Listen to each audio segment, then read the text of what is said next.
Says the high life. No, we won't say no. Beautiful people say go, go, go. Beautiful people don't stress, stress, stress. We never rest. Beautiful people say yes. No, we won't say no. Beautiful people say go, go, go. Beautiful people don't stress, stress, stress. We never rest.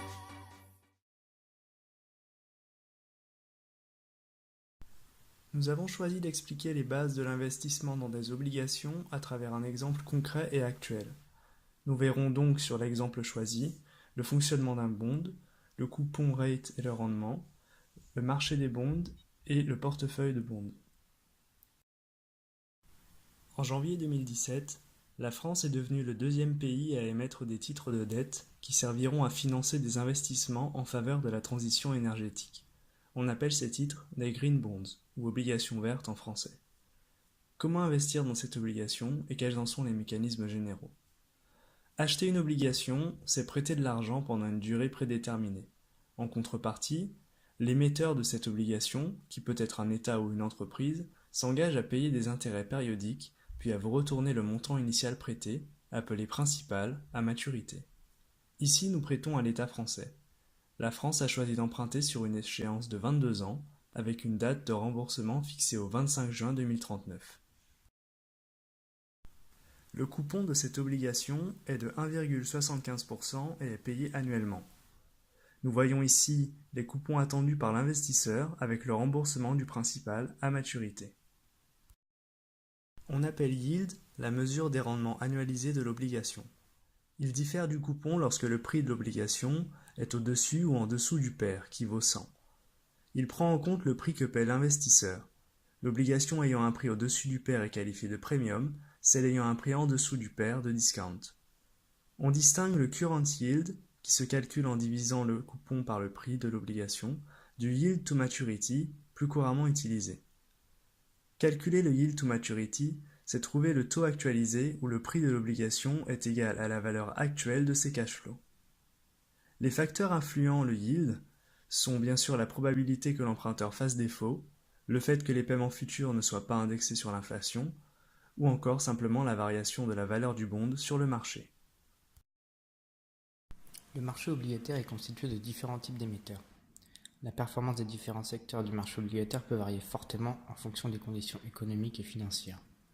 La SIFMA, Securities Industry and Financial Market Association, classe le marché obligataire en 5 marchés spécifiques. Le marché des corporates, qui sont les sociétés qui émettent des obligations pour financer une variété de programmes, y compris les dépenses d'usines et d'équipements. Le marché des entreprises est divisé en 2 grandes catégories, Investment Grade et High Yield. Governmental Agency, une obligation d'État.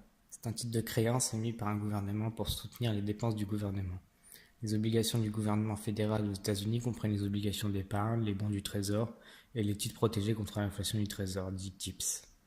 Avant d'investir dans des obligations d'État, les investisseurs doivent évaluer plusieurs risques associés, tels que le risque de politique, l'inflation, les risques de taux d'intérêt.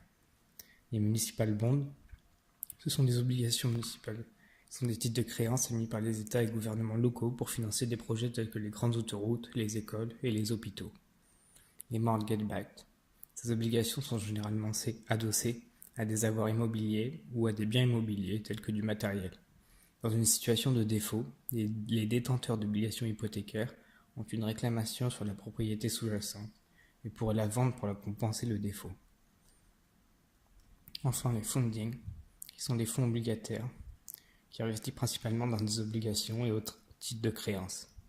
Le type exact de la dette dans laquelle le fonds investit dépendra de son objectif. Les investissements peuvent inclure des obligations gouvernementales, corporatives, municipales et convertibles, ainsi que d'autres types de créances comme des titres adossés à des hypothèques. Nous allons maintenant voir 3 stratégies de portefeuille de bonds.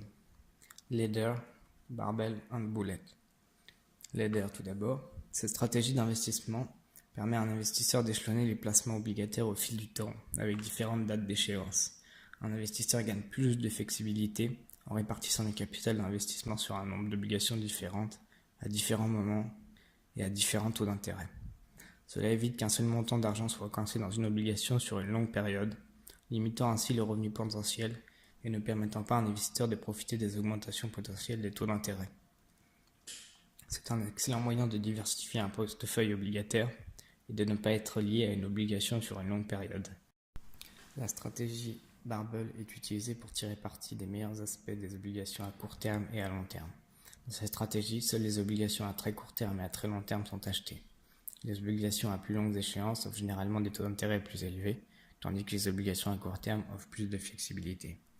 Enfin, la stratégie dite boulette. Si un investisseur sait qu'il aura besoin d'un certain montant de capital à un moment donné dans le futur, alors une stratégie d'investissement dite boulette pourrait être la meilleure voie à suivre. Cette stratégie suggère qu'un investisseur échelonne les dates d'achat sur les obligations qui arrivent à échéance en même temps.